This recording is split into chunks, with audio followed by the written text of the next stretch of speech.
Amidst the gleaming floors and artificial lighting of Terminal B at Logan International Airport, fate prepared to unveil its most ironic twist.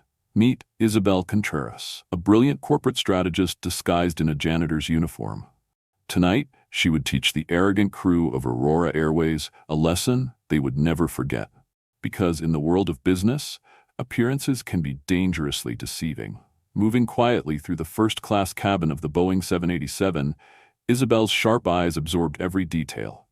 The crew barely acknowledged her, dismissing her as just another invisible worker. They had no idea she was days away from being named their new CEO, or that every scoff, every dismissive glance was being carefully catalogued in her mind. The first time Nathan Hayes, a senior flight attendant, rolled his eyes at her thickly accented English, Isabel merely smiled. The second time Sienna Carter, a glamorous but condescending attendant, sneered at her uniform, Isabel nodded politely. But when Ryan Douglas, a junior crew member, carelessly spilled his coffee onto the floor she had just mopped, the decision was made. Isabel Contreras wasn't just coming for their jobs, she was coming for the entire toxic culture they represented. This is a story about power, prejudice, and the undeniable justice that awaits at 39,000 feet. The fluorescent lights of Terminal B cast sharp shadows across Isabel's face as she methodically scrubbed the bathroom sink. At 42, her hands were rough from years of work that went unnoticed, until something went wrong. She straightened up, rolling her shoulders to ease the familiar ache between her blades, and checked her watch. 2 more hours. Then she could go home to her small apartment in East Boston. But today wasn't just another shift of unseen labor. Today was day 3 of her undercover assignment as a corporate consultant for Vanguard Holdings, the newly appointed parent company of Aurora Airways. Nobody in Aurora knew that the cleaning lady with a soft accent had an MBA from Stanford and a reputation for reviving dying companies. Nobody knew that Isabel Contreras was evaluating every aspect of their operations before she officially accepted the role of CEO. A sharp voice interrupted her thoughts. "Excuse me." Isabel turned to see a flight attendant standing in the doorway. Her blonde hair was styled in a flawless chignon, and her red lips were curved in irritation. Her name tag read Sienna Carter. "This bathroom needs to be spotless. We have first-class passengers arriving for the London flight," Sienna said briskly, barely sparing Isabel a glance. "Yes, miss. Almost finished." Isabel deliberately thickened her accent. Sienna let out a sigh. "Almost isn't good enough. This is Aurora Airways, not some budget airline." Finally, she glanced at Isabel's face, taking in her uniform with thinly veiled disdain. "We have standards," she added coolly. Isabel nodded wordlessly, keeping her expression neutral as she mentally documented every second of the exchange. Sienna's casual cruelty, her emphasis on appearance over genuine service, her utter disregard for those beneath her, all of it was being stored away for later. As Sienna strutted off, Isabel discreetly pulled out her phone and made a note. Sienna Carter. File created. 3 hours later, Isabel had swapped her uniform for jeans and a simple blouse in the employee locker room. She undid her tight bun, letting her dark waves fall naturally around her shoulders. With her work clothes tucked away in her bag, she looked like an entirely different woman, which was exactly the point. She made her way to Gate 34, where Aurora's flagship London flight was preparing for departure. The first-class lounge radiated wealth and comfort as Isabel confidently approached the entrance. "Excuse me, ma'am." A flight attendant stepped in front of her, blocking her path. His name tag read Nathan Hayes, and his expression was coldly professional. "This area is for first-class passengers only." Isabel smiled and reached into her handbag, pulling out her boarding pass and passport. "I know." Nathan's eyes flickered with mild surprise as he examined her credentials. "My apologies, Miss Contreras," he said, his tone quickly shifting to polite deference. "Please enjoy the lounge." He stepped aside, but Isabel noticed the slight furrow in his brow as she walked past, like he was trying to remember where he had seen her before.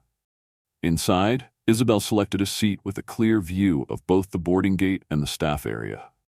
She opened her laptop and began reviewing the confidential reports provided by Vanguard Holdings. The findings were bleak.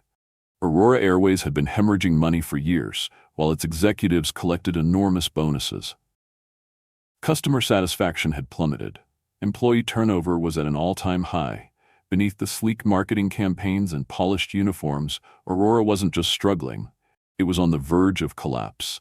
And Isabel Contreras was here to fix it, or burn it all down and rebuild from scratch. Beneath the polished marketing campaigns and sleek uniforms, Aurora Airways was a company in crisis. And it was Isabel Contreras' job to either save it or dismantle it. A burst of laughter pulled her attention to a group of Aurora employees gathered near the staff entrance. There was Nathan Hayes, standing alongside a few other flight attendants. But Isabel's eyes landed on the man at the center of the group, a distinguished figure dressed in an immaculate captain's uniform. His salt-and-pepper hair gave him a look of authority, and his presence alone commanded the attention of those around him. Captain Dominic Mercer. Isabel murmured his name under her breath, recalling his file. 58 years old, 25 years with Aurora. One of the most respected and feared figures in the airline, his record was flawless, his technical skills undisputed. But there were whispers about his management style and how he treated certain crew members. As if sensing her gaze, Captain Mercer looked up. Their eyes met across the lounge. For a fleeting moment, Isabel thought she saw a flicker of recognition, but it quickly vanished, replaced by the polished smile of a man accustomed to first-class passengers. He nodded politely before returning to his conversation. Isabel turned back to her laptop, but her mind was already racing with possibilities. Captain Mercer would be flying the London route tonight. It was the perfect opportunity to observe him in action, along with the rest of the crew. Boarding will begin in 15 minutes for Aurora Airways Flight 178 to London Gatwick, announced a voice over the PA system. Isabel closed her laptop and gathered her belongings. As she approached the gate, she noticed Sienna Carter standing at the priority boarding lane, scanning tickets with mechanical efficiency. When Isabel handed over her boarding pass, Sienna didn't even look up. "Welcome aboard, Miss Contreras," she said, her tone a rehearsed imitation of warmth. Isabel smiled. "Thank you, Sienna." Sienna's head snapped up, her professional mask slipping as brief confusion flickered across her features. But just as quickly, she regained her composure. "You're in seat 2A. Nathan will show you to your seat." Nathan Hayes greeted first-class passengers with practiced charm, but when he saw Isabel, there was a brief hesitation. A small furrow appeared between his brows. "This way, Miss Contreras," he said smoothly, gesturing down the aisle. "May I take your coat?" "No, thank you, I'll keep it with me." Nathan nodded and led her to her spacious first-class pod, a perfect display of Aurora's luxury branding. "Can I get you a pre-departure beverage? Sparkling water, no ice." Nathan gave a polite nod before disappearing toward the galley. As Isabel settled into her seat, she discreetly observed the crew preparing for departure. A younger flight attendant was assisting an elderly passenger with his luggage. Her kindness and patience stood out immediately. Isabel made a mental note to learn her name. Just before the boarding doors closed, Captain Mercer emerged from the cockpit to personally welcome first-class passengers. His presence commanded attention. "Good evening, ladies and gentlemen," he began, his deep voice carrying through the cabin with effortless authority. "I'm Captain Dominic Mercer, and I'll be flying you to London tonight. Our cruising altitude will be 39,000 feet, and with favorable winds, we should arrive slightly ahead of schedule. On behalf of myself and First Officer Emily Cho, welcome aboard Aurora Airways." Isabel watched as he moved through the cabin, exchanging brief pleasantries with select passengers. When he reached her seat, his smile remained perfectly in place, but she detected the slightest hint of scrutiny in his gaze. "Welcome aboard, ma'am. Is this your first time flying with Aurora?" "No, but it's been a while." "Well, we're delighted to have you back. If there's anything you need, please don't hesitate to ask." With that, he moved on. As soon as he was out of earshot, Isabel pulled out her phone and quickly typed a few observations before switching to airplane mode. Captain Mercer was charismatic, professional, controlled, but there was something else beneath the polished exterior. Something she couldn't quite place. She had 7 hours to figure it out. The engines roared to life, and the aircraft lifted smoothly into the night sky. Once they reached cruising altitude, the cabin crew began the meal service, moving through the first-class cabin with efficient precision. Isabel leaned back, taking a slow sip of her water. Tonight was just the beginning. The cabin crew moved through first class with practiced efficiency, tending to passengers with the well-rehearsed rhythm of long-haul service. It was during this time that Isabel Contreras first noticed the power dynamics between them. Nathan Hayes clearly considered himself above the more routine aspects of service. Instead of assisting passengers directly, he delegated tasks to the younger flight attendants, reserving his attention for certain passengers, primarily older businessmen and frequent flyers, who in his mind were the ones who truly mattered. Meanwhile, Sienna Carter executed her duties with technical precision but zero warmth. She moved through the cabin like a machine, her smile never reaching her eyes, her interactions stripped down to the bare minimum. And then there was Emily Cho, the younger flight attendant Isabel had noticed earlier. Emily stood out immediately, not because she was louder, flashier, or trying to impress, but because she genuinely cared. She anticipated passenger needs before they voiced them. She remembered small preferences without needing a reminder. She worked with quiet efficiency, not just compliance. When Emily brought Isabel's meal, she carefully placed it on the table, making sure everything was perfectly arranged. "Would you like me to open your wine, Miss Contreras?" "Yes, please," Isabel replied, smiling at the young woman. Emily hesitated briefly, as if debating something, before asking, "Have you been flying with Aurora for long?" Isabel noticed the momentary surprise in Emily's expression. 3 years next month," Emily answered. "I started right after college." "Do you enjoy it?" A careful pause. "There are a lot of wonderful aspects to the job. I love traveling, meeting people from all over the world." What she didn't say spoke volumes. Isabel nodded knowingly. It must be challenging at times. Emily's lips parted slightly, and for a moment, it seemed like she wanted to say something real. But instead, she gave the diplomatic answer. "Every job has its challenges." Even so, Isabel saw it. The brief flicker of recognition in Emily's eyes, the silent understanding between two people who could read between the lines. Throughout the meal service, Isabel continued her quiet observations. Nathan Hayes spent most of the flight laughing a little too loudly at the jokes of an executive seated in 1D, making sure to cultivate favor with someone who might be important. Sienna Carter completed her entire service rotation without making eye contact with a single passenger. And Emily? She quietly compensated for her colleagues' shortcomings, ensuring every passenger received proper attention, even those ignored by her fellow crew members. Halfway through the flight, when most passengers were asleep or lost in their in-flight entertainment, Isabel got up to stretch her legs. She made her way to the galley area, where she found Emily neatly arranging snacks on a tray. Nearby, Nathan and Sienna were engaged in low conversation, their tones hushed but unmistakably casual. Emily noticed Isabel first. "Can I help you, Miss Contreras?" she asked, looking up. "Just stretching my legs," Isabel replied with an easy smile. "Long flights can be tough on circulation." Emily nodded knowingly. "Would you like some tea? It might help you relax." "That would be lovely. Thank you." As Emily prepared the tea, Isabel overheard snippets of Nathan and Sienna's conversation. "Did you see who's on the manifest for the return flight?" Nathan was saying. "Who?" "Logan Crane." Isabel recognized the name immediately. A tech billionaire, and exactly the kind of VIP that Nathan would scramble to serve. "I'm going to make sure I'm assigned to his section," Nathan added smugly. Sienna scoffed. "Good luck. You know how Mercer is, he always gives the VIPs to his favorites." Nathan smirked. "Maybe for you, I've got a system." Their conversation abruptly stopped when they noticed Isabel standing nearby. Nathan's expression shifted instantly, his professional persona snapping into place. "Is everything all right, ma'am? Can we assist you with anything?" "Emily is helping me, thank you." Isabel said smoothly, accepting the cup of tea from the younger flight attendant. She let a pause linger before adding, "Actually, I was wondering, would it be possible to speak with Captain Mercer at some point during the flight? I'm quite interested in aviation." Nathan and Sienna exchanged a brief glance. A look Isabel couldn't quite interpret. "I'll see if the captain is available," Nathan said smoothly. "Though I should mention that cockpit visits are generally not permitted during international flights, security protocols, you understand." "Of course," Isabel said, nodding. "Just a thought." She returned to her seat, cradling her tea.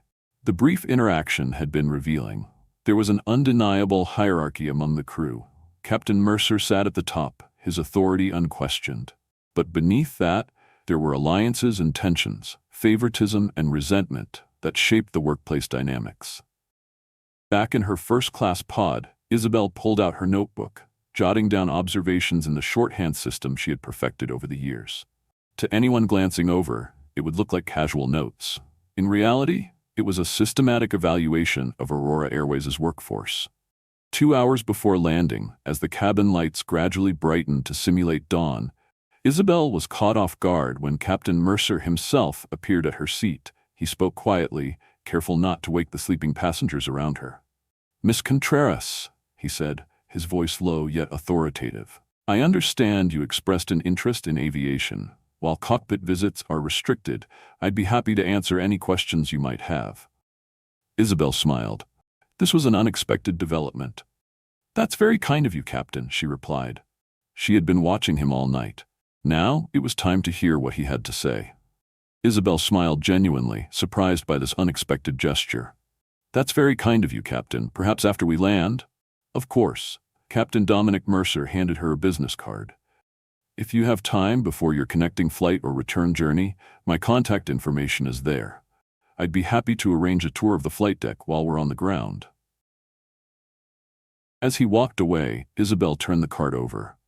It was Aurora Airways' standard issue, but on the back he had written his personal mobile number. Interesting. Was this just standard courtesy for first-class passengers, or was there another reason for the captain's unusual attentiveness? When the aircraft touched down at London Gatwick, Isabel remained in her seat, watching as the other passengers gathered their belongings and filed toward the exit.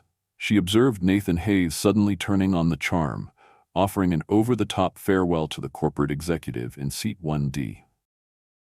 Meanwhile, Sienna Carter maintained her usual demeanor, efficient but cold, moving through the motions without any real warmth. A few rows ahead, Emily Cho noticed that Isabel was still seated.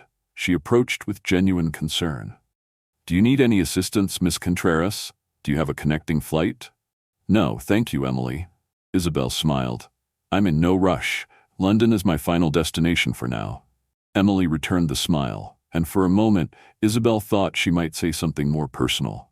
But then Nathan called for her assistance, and the moment passed. As Isabel finally made her way to the exit, Captain Mercer stood near the door, bidding farewell to the departing passengers. When his gaze landed on her, he nodded slightly. "I hope you enjoyed the flight, Miss Contreras." "It was most illuminating, Captain." For a brief second, curiosity flickered across his face, but then, just as quickly, it vanished. With a final nod, he turned to greet the next passenger. Inside the terminal, Isabel quickly found a quiet corner and made a call. "Marcus, it's Isabel. I've just landed in London." She paused, listening to the voice on the other end. "Yes, I observed the entire crew. I'll compile my full report tonight, but my initial impression, there are serious cultural issues within the company."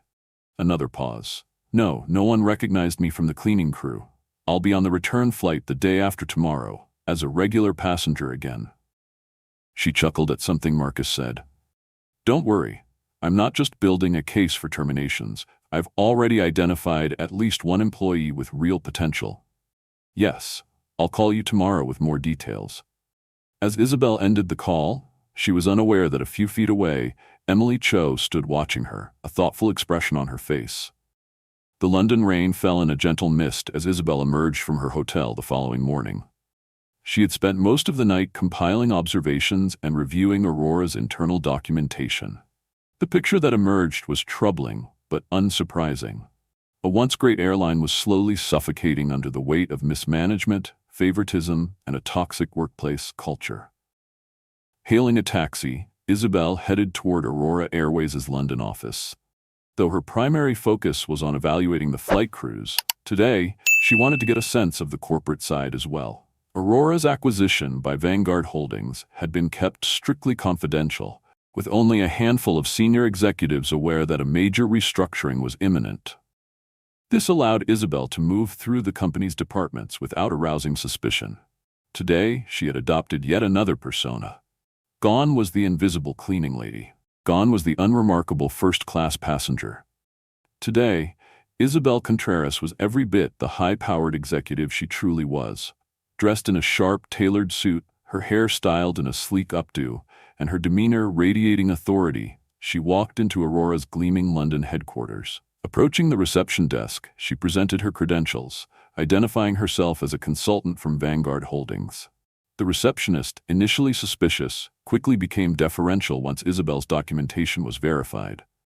"Mr. Lancaster is expecting you, Miss Contreras. His office is on the top floor. Would you like an escort?"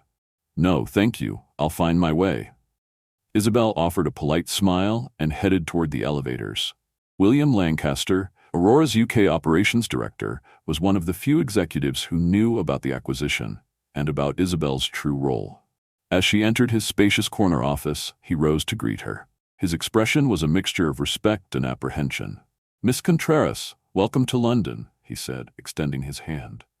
"I trust your flight was informative?" "Extremely," Isabel replied, taking a seat across from his desk. She didn't waste time on pleasantries. "I've already identified several issues that will need to be addressed immediately once the transition is announced." Lancaster nodded gravely.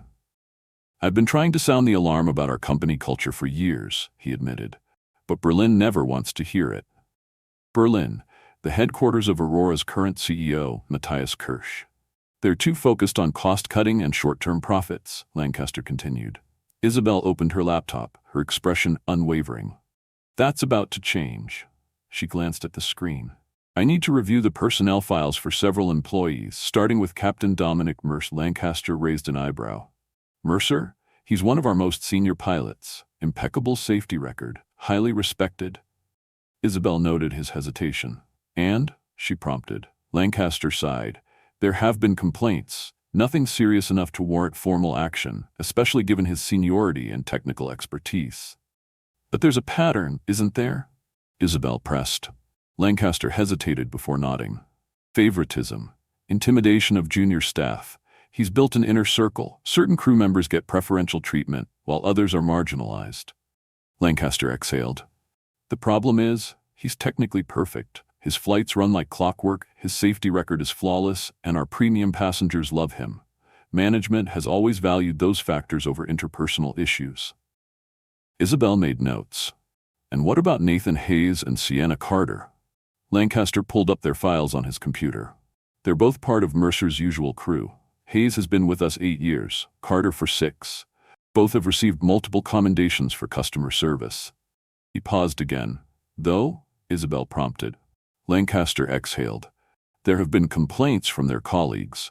Accusations of taking credit for others' work, undermining team members they don't like. But again, nothing concrete enough for HR to act on, especially since Mercer always backs them up." Isabel wasn't surprised. "And Emily Cho?" Lancaster looked mildly surprised at the mention. "Cho? She's relatively new, 3 years with the company. Excellent performance reviews from passengers, but she struggled to advance." "Let me guess," Isabel said. "She's applied for senior positions twice and been passed over both times?"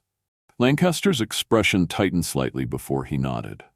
"Both times, the positions went to people in Mercer's circle." "Of course they did," Lancaster sighed. "Look, Mercer gets results. In an industry with razor-thin margins, that's what management cares about. And to be fair, he's not wrong about everything. His standards are high because they need to be. Aviation doesn't allow for mistakes." "High standards aren't the issue," Isabel countered. "Toxic leadership is." She leaned forward. "It leads to high turnover, low morale, and ultimately a compromised customer experience. And that's exactly what's happening at Aurora."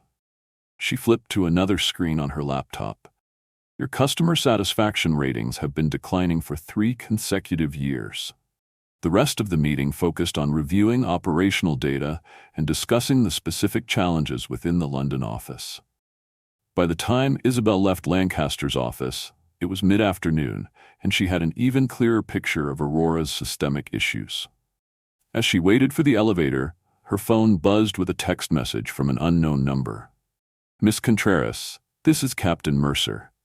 If you're still interested in that cockpit tour, I'll be at the crew lounge at Gatwick Terminal 2 this evening at 6 p.m. Isabel considered the invitation. Unexpected, but also potentially valuable, an opportunity to observe Mercer in a different context. She typed a simple confirmation and pocketed her phone just as the elevator doors opened. Mercer had no idea she would be on his return flight to New York tomorrow. That would be her second surprise for the Aurora crew. The third and final surprise would come next week, when she would officially assume her role as CEO. But first, she had a captain to evaluate. The crew lounge at Gatwick was a stark contrast to the glossy, passenger-facing areas of the airport. The lighting was fluorescent, not ambient. The furniture was functional, not luxurious. A space designed for utility, not impression management. Isabel arrived precisely at 6 p.m., dressed casually but professionally in dark jeans and a blazer.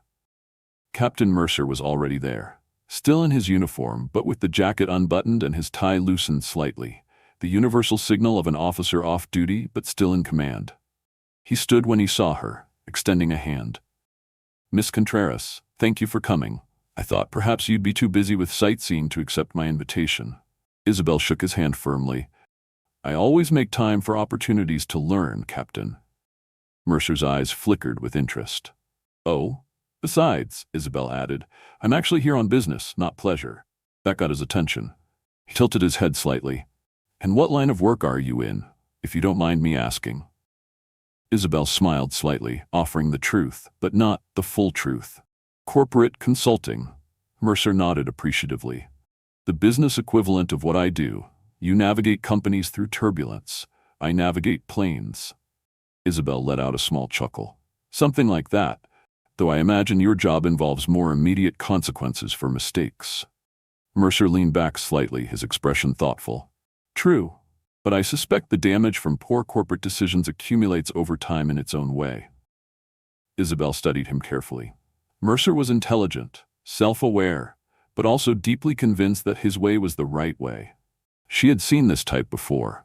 People who thrived under extreme pressure, people who were undeniably skilled, but people who didn't know when to let go of control. "Shall we?" Mercer gestured toward the hallway. "The aircraft is undergoing maintenance checks, so it's the perfect time for a tour, without passengers underfoot." Isabel nodded, following him through the restricted areas of the airport. As Mercer flashed his security credentials at multiple checkpoints, she paid close attention to the way airport staff reacted to him.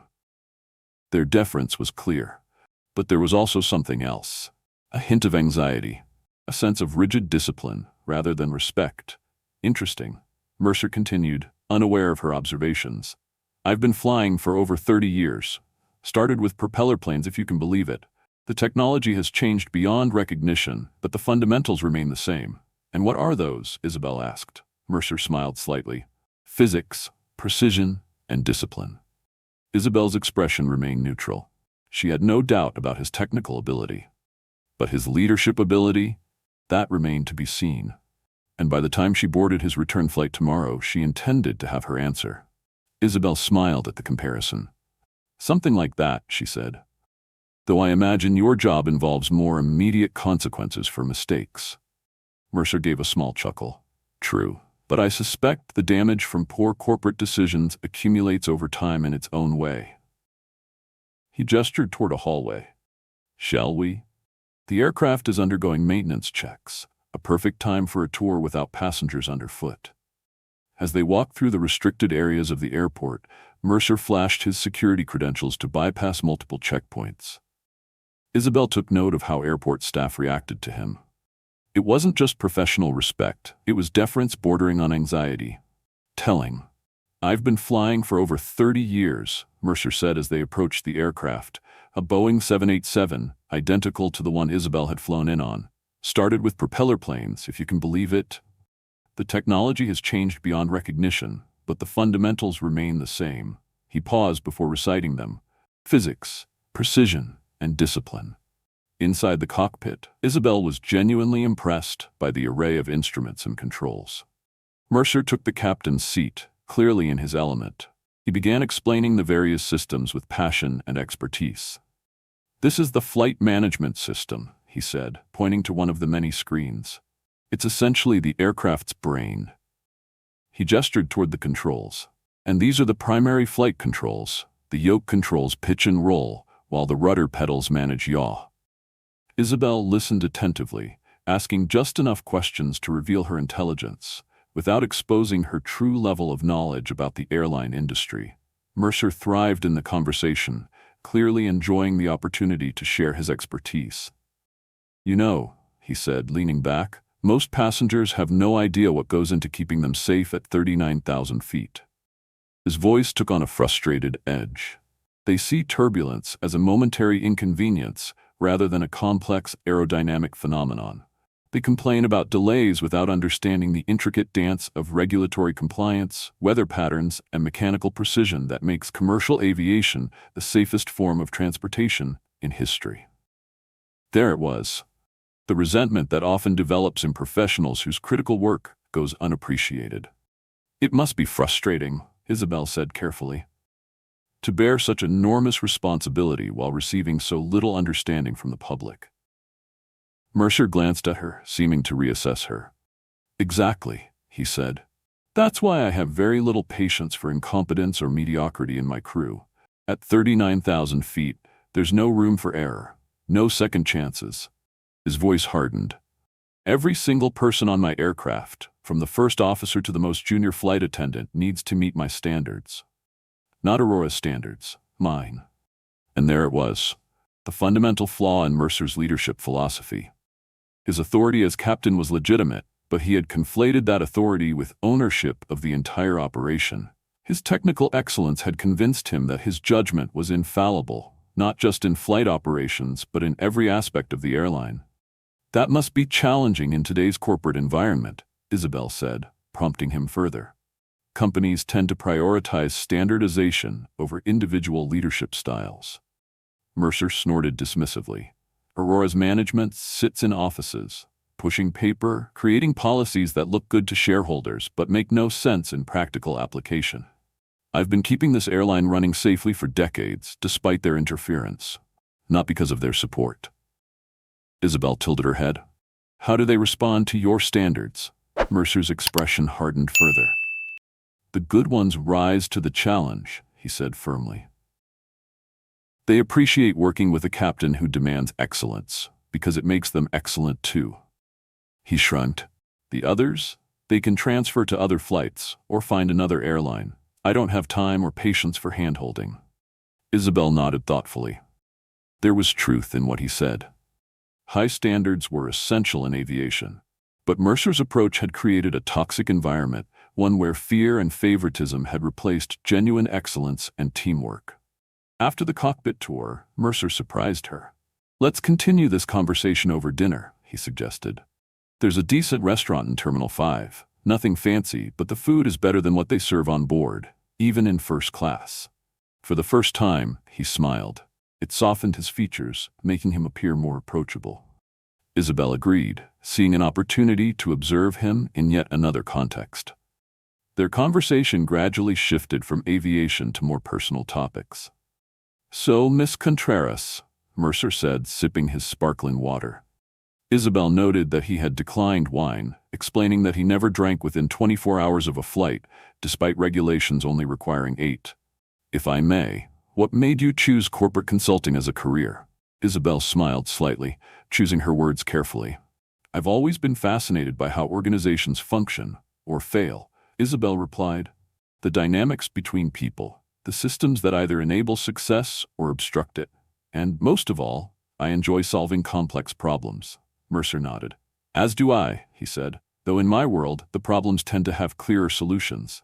A mechanical issue either gets fixed or the aircraft doesn't fly. A weather pattern either permits safe passage or we find another route. In your world, I imagine the variables are less cooperative." Isabel let out a soft laugh. "That's a diplomatic way of saying that people are more complicated than machines." Mercer exhaled, a shadow crossing his face. "Infinitely so." He hesitated before adding, "Machines don't have egos. They don't have hidden agendas. They don't undermine your authority or question your judgment based on your gender or background." He stopped abruptly, as if realizing he had said too much. "You faced those challenges?" Isabel asked carefully. Mercer hesitated, then answered slowly. "I started flying in an era when the cockpit was an exclusively male domain.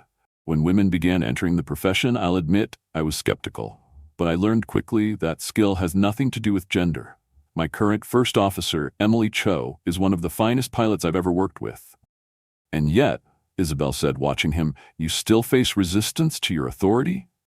Not to my face, Mercer said with a grim smile. Not anymore. But in this industry, there's always gossip. Always people looking for ways to discredit those in positions of power, especially if you're not part of the old boys network, or if you demand higher standards than they're comfortable with. Isabel recognized what was happening. This was the story Mercer told himself, the justification for his leadership style. It wasn't entirely false. Aviation had been rife with prejudice, but rather than adapting to foster a genuinely inclusive environment, Mercer had built his own power structure. He had created an inner circle, a network of favorites and outcasts, instead of allowing excellence to flourish, regardless of background. It sounds like you've had to fight for your position every step of the way, Isabel said, deliberately choosing words that would encourage him to elaborate. That's exactly right, Mercer said, warming to her apparent understanding. And that's why I have no patience for mediocrity or entitlement in my crew. I don't care where they come from or what they look like. I care whether they can do the job at the level I require. Like Emily Cho? Isabel suggested, watching his reaction carefully. Mercer paused, studying her. You noticed her? Yes, Isabel said. She's an excellent example, young, relatively inexperienced, but absolutely committed to excellence. She'll go far if she's given the opportunity. Mercer nodded. She has potential. If she continues on her current trajectory, she'll do well. Isabel raised an eyebrow. And yet she's been passed over for promotion twice already. Mercer's expression tightened slightly. You seem remarkably well informed about our internal staffing matters, he said, his tone casual but laced with curiosity. For a passenger who just happened to be on my flight. Isabel realized she had pushed too far. She recovered smoothly. I make conversation with flight attendants, she said. Emily mentioned she was hoping for advancement. I simply assumed she had been overlooked, given her obvious competence. Mercer seemed to accept this explanation, though a hint of suspicion lingered in his expression. Promotion decisions are complex, he said after a pause. Seniority plays a role, as do other factors, beyond mere technical proficiency. The conversation had reached a critical juncture. Isabel could press further and risk exposing herself, or she could redirect. She chose the latter. Of course, she said agreeably. Every organization has its own criteria for advancement. In my work, I often find that the formal criteria don't always align with the actual factors that influence decisions. This steered the conversation back into a more general discussion of corporate dynamics, safely away from Aurora's specific staffing decisions. By the time they finished dinner, Isabel had gathered significant insights into Mercer's leadership style, his justifications for it, and the blind spots that prevented him from seeing its negative impact. As they parted ways, Mercer handed her another business card. This one was different. It wasn't for Aurora Airways. I don't normally do this, he admitted. But if you're interested in aviation beyond this conversation, Meridian Airlines is looking for corporate consultants familiar with the industry. Their CEO is an old colleague of mine. I'd be happy to put in a good word. Isabel accepted the card with a polite smile. That's very kind of you, Captain. I'll certainly keep it in mind. She didn't mention that Vanguard Holdings had also considered acquiring Meridian Airlines before deciding on Aurora instead. The corporate world, like the aviation industry, was smaller than most people realized. Mercer looked at her casually. Will you be on tomorrow's flight back to New York? Yes, actually, Isabel replied, though in economy this time. My first-class ticket was an upgrade due to a scheduling issue with my original flight. Mercer nodded. I'll make sure you're well taken care of, regardless of your seating assignment. It's been a pleasure, Miss Contreras. Likewise, Captain, Isabel said. I found our conversation most illuminating. As she watched him walk away, Isabel reflected on the complexity of the task ahead. Mercer wasn't a villain. He was a highly skilled professional whose approach to leadership had calcified into something damaging. His technical expertise was valuable, perhaps even essential, to Aurora's continued operation. But his management style was poisoning the airline from within. The question was whether he could adapt to the new culture Isabel intended to create, or whether his resistance would necessitate more drastic measures. Back at her hotel, Isabel spent hours finalizing her report to Vanguard Holdings' board. Her recommendation was clear. Aurora needed a complete cultural reset, starting at the top. The technical expertise of its senior staff needed to be balanced with modern leadership practices that fostered collaboration rather than fear, inclusion rather than favoritism. As for specific personnel, Isabel had identified several key individuals whose futures at Aurora would depend on their willingness to embrace change. At the top of the list, Captain Dominic Mercer, followed closely by Nathan Hayes and Sienna Carter. But Emily Cho? She represented the kind of talent the airline needed to nurture and promote if it hoped to thrive in the increasingly competitive global aviation market. At midnight, Isabel sent the report. By the time she boarded her flight back to New York, the board at Vanguard Holdings would have reviewed her recommendations and finalized their decision. The announcement of her appointment as Aurora's new CEO would be made the following Monday, giving her the weekend to prepare for what promised to be a seismic shift in the company's power dynamics. As she lay in bed, sleep just within reach, Isabel reflected on the various roles she had played during this investigation. The invisible cleaning lady, the unremarkable passenger, the corporate consultant. Each persona had revealed different aspects of Aurora's culture, exposing the fault lines that ran through the organization. But perhaps the most telling discovery?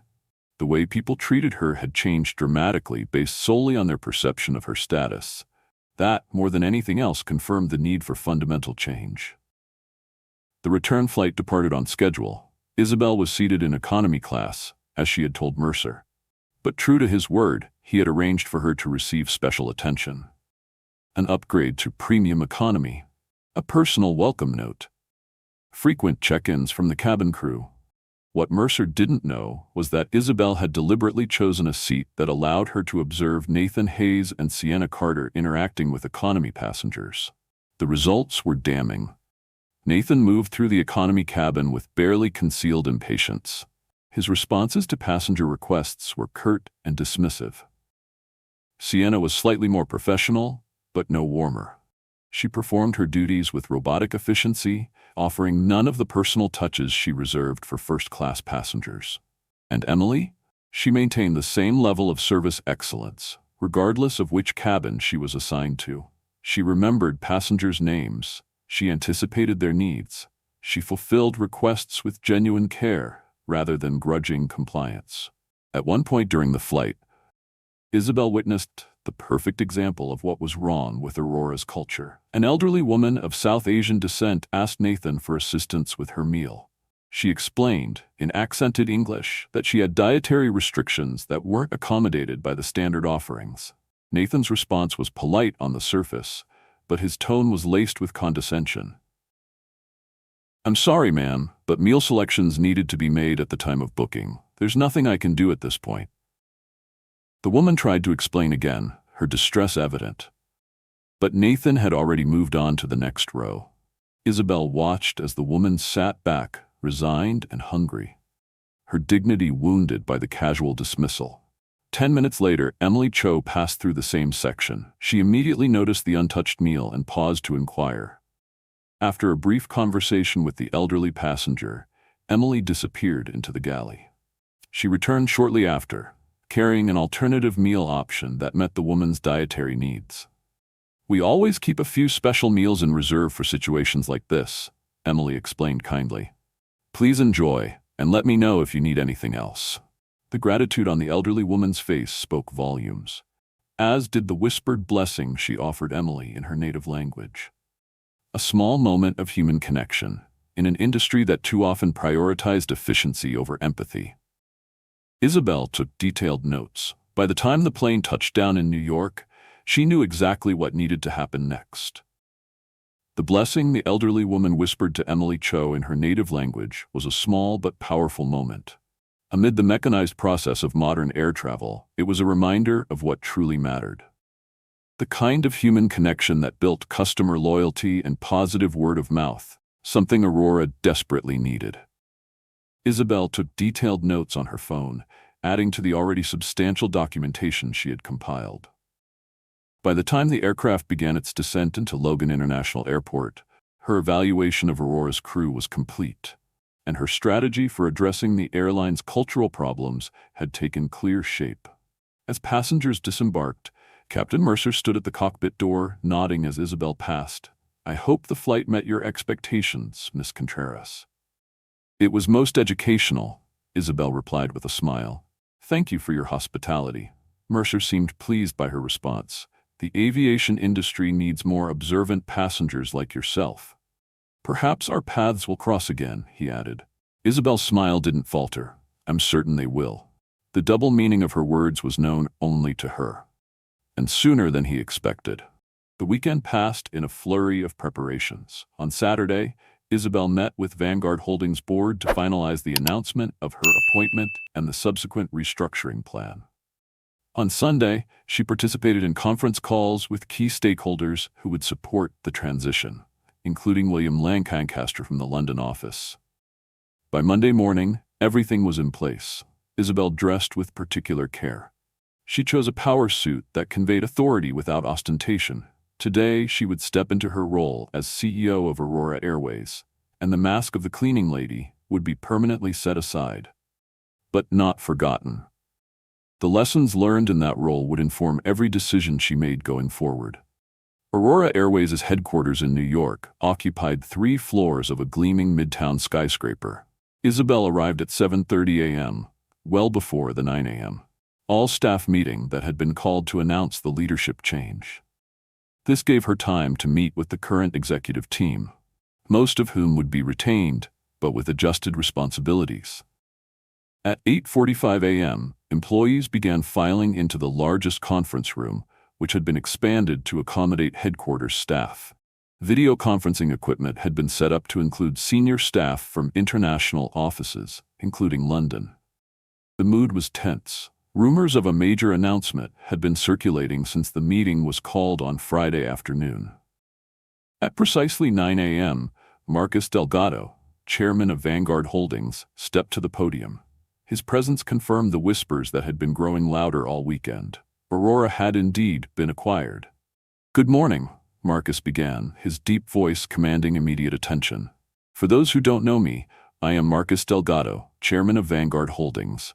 As of last month, Vanguard has acquired a controlling interest in Aurora Airways, with the unanimous approval of your board of directors." A murmur ran through the room. Although the acquisition had been kept confidential until now, financial analysts had been predicting some form of corporate action, given Aurora's declining performance. "This acquisition represents not an ending, but a new beginning for Aurora," Marcus continued. "Vanguard Holdings believes in the fundamental value of your airline, in its history of innovation, and in its potential for renewed excellence. However, achieving that potential will require significant changes. Not in your aircraft, but in your corporate culture." The murmur grew louder. Culture change was often corporate speak for layoffs and restructuring. "To lead Aurora into this new era," Marcus continued, "we have selected a CEO with exceptional experience in organizational transformation. Someone who understands not just the theory of corporate culture, but the reality of how it impacts every level of an organization, from the boardroom to the cleaning staff." Isabel took this as her cue. She stood and moved toward the podium as Marcus gestured in her direction. As she took her place at the front of the room, she scanned the assembled employees, noting the mix of anxiety, curiosity, and resignation on their faces. These were the expressions of people who had been through corporate transitions before, and had learned to expect the worst. "Thank you, Marcus," Isabel said, her voice clear and confident. "Good morning, everyone. My name is Isabel Contreras, and as of today, I am the new Chief Executive Officer of Aurora Airways." She paused, allowing them to absorb this information. Most looked merely curious. A new CEO was significant, but not shocking news. A few, however, showed flickers of recognition, as if trying to place where they had seen her before. "Before I outline my vision for Aurora's future, I want to share something about my approach to leadership. I believe that to truly understand an organization, one must experience it at every level." She took a breath and continued, preparing to reveal the truth. To truly understand an organization, one must experience it at every level. Isabel paused, scanning the room. That's why, for the past week, I have been working alongside you, not as an executive, but as a cleaning staff member, and then as a passenger on flights between New York and London. Now the recognition dawned on more faces, including several members of the cabin crew who had been called in for the announcement. On the video feed from London, Isabel saw William Lancaster. He was smiling slightly, aware of her unorthodox methods, but not the full extent of her undercover work. During this time, Isabel continued, I observed firsthand the strengths and weaknesses of our operation. I experienced how our staff interact with each other and with our customers. I saw examples of exceptional service and concerning patterns of behavior that undermine our potential for excellence. She clicked a remote, bringing up a slide that outlined the key findings from her investigation, presented as data points rather than personal critiques. Aurora's current culture, Isabel explained, is characterized by hierarchical rigidity, inconsistent service standards, significant disparities in how staff are valued and promoted. She clicked again, revealing another slide. These issues have directly contributed to our declining customer satisfaction ratings, increased employee turnover. Next, she revealed her vision for transformation. Over the coming months, we will implement comprehensive changes to address these issues. She listed them clearly. Revised performance metrics that value teamwork alongside technical proficiency. Transparent promotion criteria based on measurable results rather than personal relationships. A new approach to leadership at all levels that emphasizes collaboration, respect, and accountability. The tension in the room was palpable. Some employees looked relieved, even cautiously optimistic. Others appeared defensive or concerned. This was expected. Culture change threatened those who had benefited from the old system, while offering hope to those who had been marginalized by it. I want to be clear, Isabel continued. This transformation is not about assigning blame, but about creating an environment where everyone can contribute to Aurora's success. She let her words settle before continuing. However, I also want to be transparent. These changes will require commitment from every person in this organization. Those unwilling or unable to adapt to our new culture will find limited opportunities here going forward. Her gaze swept the room, lingering briefly on the video screens that showed staff from international offices. To demonstrate my commitment to fair evaluation, I will be meeting individually with key personnel over the coming weeks, beginning with our senior flight crews. These conversations will be an opportunity for open dialogue about how we can work together to rebuild Aurora's reputation for excellence. As Isabel concluded her formal remarks and opened the floor for questions, the conference room doors opened. Several late arrivals entered. Among them, Captain Dominic Mercer, Nathan Hayes, Sienna Carter. Their flight from London had just landed at Logan International. They had been instructed to come directly to headquarters for the announcement. Still in their uniforms, their luggage in tow, they walked into the room with no idea what awaited them. The moment Mercer saw Isabel at the podium, he froze. His expression shifted from confusion, shock, to carefully controlled neutrality. Nathan and Sienna followed Mercer's gaze. Their reactions were similar, but less skillfully concealed. Isabel acknowledged them with a nod, then continued taking questions from other staff members, demonstrating that in this new era at Aurora, no one, not even the most senior captain, would receive special treatment based on status alone.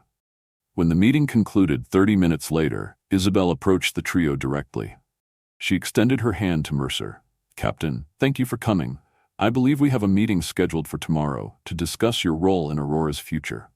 Mercer shook her hand on him automatically. His composure was admirable despite the circumstances. Miss Contreras, he said. Or should I say, Madam CEO. His tone was measured, his expression unreadable. I must admit, you're full of surprises. As is the aviation industry, Isabel replied evenly. I've learned that adaptability is essential for survival, both in the air and in the boardroom. Indeed, Mercer said, his voice revealing nothing of his thoughts. I look forward to our discussion tomorrow. He turned and walked away, visibly processing this dramatic shift in circumstances. Nathan and Sienna exchanged worried glances. They had treated the cleaning lady with dismissive contempt, and the first-class passenger with performative respect. Now, that same woman held their professional futures in her hands. Before they could escape, Isabel addressed them directly. "Mr. Hayes, Miss Carter, I'll be meeting with each of you later this week. In the meantime, please continue your assigned flights as scheduled." She glanced at her phone. "I believe you're both on the Madrid route tomorrow?" Sienna's usual cold efficiency faltered. Her voice was tight, but she managed to reply. "Yes, Madam CEO." Isabel's expression didn't change. "Excellent. Oh, one more thing." She glanced toward Emily Cho, who had just entered the conference room. "You'll be working with Emily Cho. I've approved her promotion to senior flight attendant, effective immediately." Her gaze returned to Nathan and Sienna. Her consistent excellence exemplifies the standard Aurora will uphold going forward. As Isabel walked away to greet other staff members, she caught sight of Emily standing frozen in shock. Their eyes met. Isabel smiled warmly, nodding in recognition. For Emily, this was the validation she had long deserved. For Nathan and Sienna, it was a reckoning they hadn't seen coming. For Captain Mercer, it was a challenge he hadn't anticipated. And for Aurora Airways, it was the beginning of a transformation. Nathan stiffened, and Sienna's expression tightened. "Excellent," Isabel said. "Oh, and you'll be working with Emily Cho. I've approved her promotion to senior flight attendant, effective immediately." She let the words sink in. Her consistent excellence exemplifies the standard Aurora will uphold going forward. As Isabel turned to greet other staff members, she caught sight of Emily entering the conference room, having arrived on the same flight as Mercer and his favorites. Their eyes met across the crowded space. Isabel smiled warmly, nodding in recognition of the young woman's quiet competence and integrity. Emily's expression flickered from shock to delight, the validation she had long deserved but never received. And for Isabel, it was worth every moment spent scrubbing sinks and enduring condescension. This was why she had undertaken the undercover evaluation.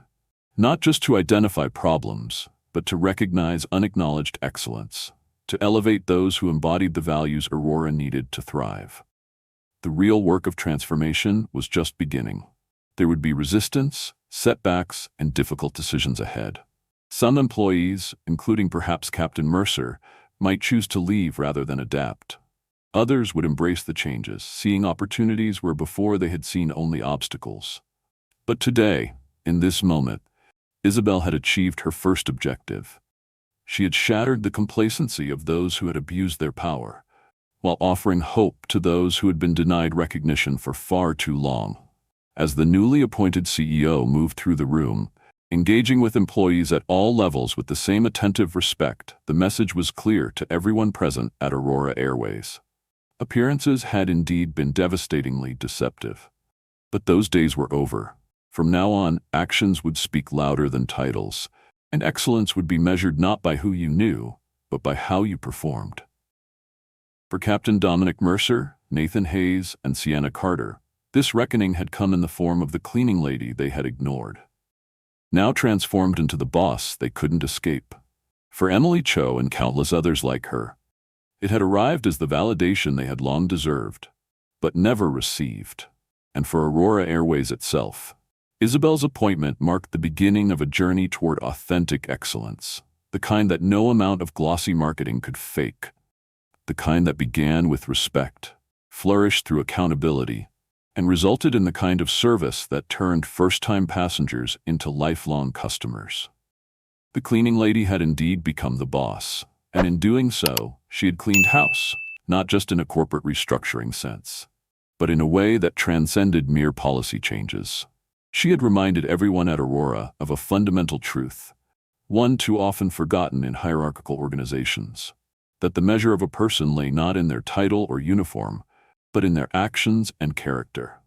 As Isabel prepared for her first meeting as CEO with Aurora's executive team, she reflected on the lessons of her undercover experience.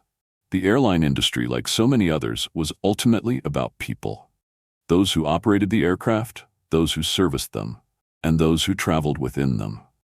By prioritizing genuine human connection over procedural compliance, Aurora could distinguish itself in an increasingly commoditized market. The path forward would not be easy. Changing entrenched behaviors rarely was. But as she took her seat at the head of the conference table, Isabel was confident in her ability to transform Aurora Airways into the company it had always had the potential to become, one where excellence was the standard. Respect was the currency, and every employee, from the cleaning staff to the CEO, was valued for their contribution to a shared vision of success. The cleaning lady had become the boss, and Aurora Airways would never be the same again.